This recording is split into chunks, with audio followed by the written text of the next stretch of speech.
Jen is the only survivor on a deserted island. This is not an ordinary island, because a shark-man creature begins to hunt Jen down. How the story goes, we gonna start from the beginning of the movie, Sweetheart. Spoilers alerts, watch out, and take care. A woman named Jen, Kiersey Clemens, washes ashore on a deserted island. When she regains consciousness, she finds a man that she knows named Brad, Benedict Samuel, also washed up nearby. Brad has a large chunk of coral sticking out of his stomach. Jen tries to treat Brad's wound, but he dies from his injury. Before dying, Brad asks, "Did you see it?" Jen is alone on the island. She pulls a flare gun off of Brad's life vest.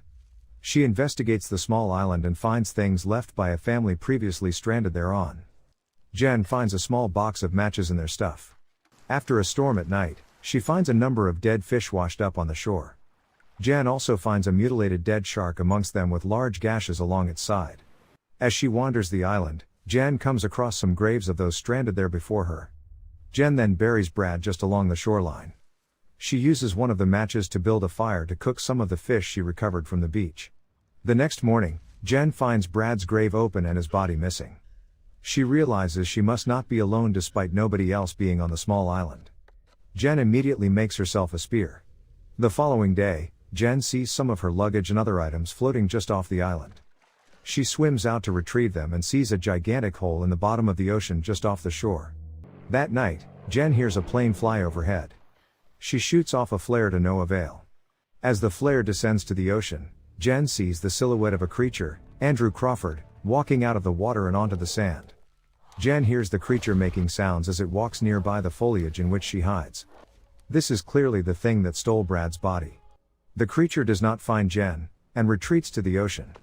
The next day, Jen tries to swim off the island by floating on her luggage and life vest, but it is too unsteady. She finds a hollow log to sleep in. Jen is awakened at night by the creature attacking the log, but it eventually loses interest and goes away. When daylight returns, Jen manages to kill a small shark with her spear. She suspends it from the top of a tall tree and hides in a nearby hole she dug in the sand. Jen falls asleep.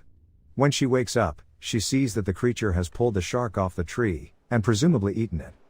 The corpse of another person Jen knows floats ashore. She ties the corpse to the top of the trees and again lies in wait.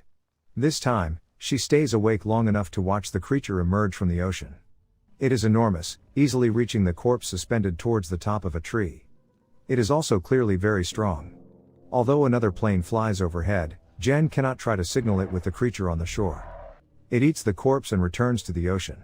Jen assembles a hammock near the top of some trees as far inland as she can. She hopes the hammock will provide safety from the creature. Late that night, the creature ventures inland. It manages to find and knock down the hammock. Jen flees for her life, with the creature swimming just off the shore to keep up. It jumps back ashore and Jen stabs it with her spear. The creature knocks Jen aside and advances on her. However, a thunderclap scares the beast and it flees back into the ocean. The following day, Jen sees a life raft floating just off the island. On it are two more people she knows, her boyfriend Lucas, Emery Cohen, and Brad's girlfriend Mia, Hannah Mangan Lawrence. They come ashore and embrace. Jen urges them to flee the island on the raft as soon as possible. She tells them about the monster. Having almost died while trapped at sea and thinking Jen is delusional, the other two refuse to leave. It is established that the boat they all were on together sank. Mia and Jen discuss their experiences. Mia says dying on the raft would be misery, while Jen maintains that staying on the island is even worse. When Lucas and Mia again refuse to leave, Jen tries to depart on the raft by herself. The other two catch her in the act and knock Jen unconscious. Jen regains consciousness tied to a tree at night. She immediately begins rubbing the rope binding her against the trunk to fray it and free herself. Mia talks about how Jen is untrustworthy, due to incidents prior to the island, and that she doesn't believe the creature exists. Lucas tries to talk to Jen alone, but the couple begin to argue. It becomes apparent that the others on the boat were Lucas' friends. He brings up that Jen had a bad attitude on the boat and threatened to break up with him. Lucas starts yelling about how Jen has no place to live, no money, and no life without him. He is indignant that given everything he does for her, she would abandon him on the island. Jen doesn't care about any of this and only demands to be let go. The couple suddenly hears Mia screaming and the creature growling. Lucas runs towards the screams and sees the creature attacking Mia. He tries to fight it off with a torch, but it smashes him away.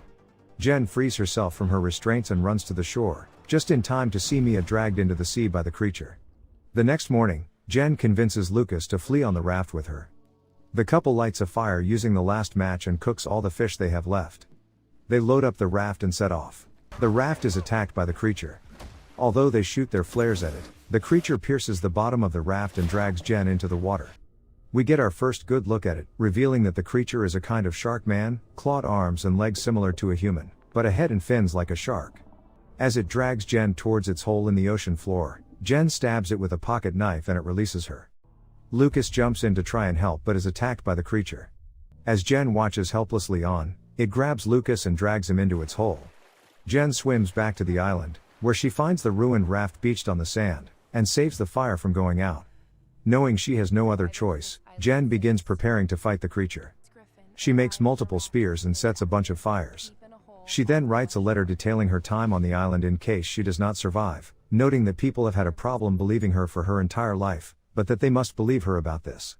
That night, the creature emerges once again. Jen surrounds it with fire and stabs it several times. It eventually smashes her, knocking the wind out of her. She recovers just in time and continues beating it with branches and rocks or stabbing it with her knife. The creature lands a few blows, but nothing fatal. Finally, the creature collapses from its wounds and Jen impales it on a spear. Jen decapitates the creature so she has proof of her tale. The camera pulls out to show 1/3 of the island on fire from the battle. Jen stands victorious on the shore, but still lacking any means of escape.